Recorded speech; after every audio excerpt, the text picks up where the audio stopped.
दोस्तों मैं हूं विजय चौहान और हम देखने जा रहे हैं थायरोग्लोसल सिस्ट। तो थायरोग्लोसल सिस्ट क्या है? ये एक एग्जांपल है किसका? ट्यूबुलो एम्ब्रियोनिक डर्मोइड सिस्ट का। काय का? ट्यूबुलो एम्ब्रियोनिक डर्मोइड सिस्ट का। यह अराइज होता है थायरोग्लोसल ट्रैक से। तो थायरोग्लोसल ट्रैक कहाँ से शुरुआत होती है? इसकी होती है foramen caecum at the base of the tongue. ये foramen caecum at the base of the tongue to the isthmus of the thyroid gland. To the isthmus है ना थायरॉइड ग्लैंड का, तो फोरामेन सीकम से लेके isthmus of the thyroid gland तक इसका extent होता है। ठीक है, अब हम देखने जा रहे हैं hence the thyroglossal cyst can develop anywhere along the duct. मतलब थायरोग्लोसल सिस्ट ना कहीं पे भी इस पाथ में डेवलप हो सकता है।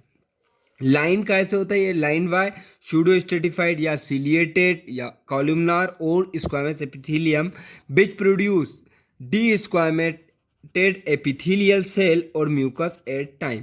मतलब ये एक लाइन कैसे हो सकता है? सूडो स्ट्रेटिफाइड या सिलिएटेड या कॉलुमनार और स्क्वामस एपिथेलियम जो प्रोड्यूस करता है डी स्क्वामस एपिथेलियम और mucus at a time. Side की बात किया है तो कहाँ कहाँ हो सकता है? तो मोस्ट कॉमन साइड है यहाँ पे। ये क्या है? हायोइड है, उसके नीचे तो सब हायोइड होता है, ये मोस्ट कॉमन टाइप होता है। दूसरा क्या है? इसके फन को नीचे जाना है, ये थायराइड कार्टिलेज के सामने है, तो ये सेकंड मोस्ट कॉमन साइड है at the level of thyroid cartilage. तीसरा क्या है? सुप्रा हायोइड हो सकता है।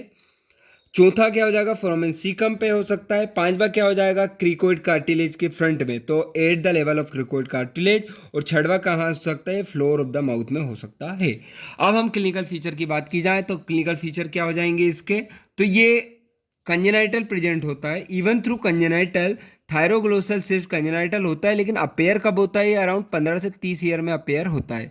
ये मोस्ट कॉमन किन में पाया जाता है? फीमेल में पाया जाता है, जो कि पेनलेस होता है। पेनलेस मिडलाइन स्वेलिंग होती है। The swelling is slightly deviated to the left side. कब? अगर ये थायराइड कार्टिलेज के सामने होगी ना तो स्लाइटली लेफ्ट साइड डेविएटेड रहती है। ठीक, अब हम देखते हैं मोबिलिटी। तो मोबिलिटी तीन प्रकार से मूव कर सकता है। पहला, मूवमेंट विद डिग्लूटिनेशन, अपन गीलेंगे ना तो डिग्लूटिनेशन के साथ मूव करता है। दूसरा क्या है? प्रोट्रूजन ऑफ द टंग करेंगे ना तब मूव करेगा। और तीसरा क्या है? मूवमेंट स्लाइड में, मतलब कि ये है ना, जो ये इधर इधर ऐसे ऐसे हो सकता है, लेकिन ऊपर नीचे नहीं हो सकता। क्यों? क्योंकि ये वर्टिकली मूव नहीं कर सकता है, क्योंकि ये मतलब थायरोग्लोसल डक्ट से अटैच रहता है। ठीक है, अब हम ट्रीटमेंट की बात की जाए तो सबसे पहले इसका ट्रीटमेंट करेंगे ना तो एक्सीजन करने से पहले आपको क्या करना है? थायराइड स्कैन करानी है। क्यों? क्योंकि ये देख लेना है कि ये केवल एक ही थायराइड फंक्शनिंग टिश्यू तो नहीं है।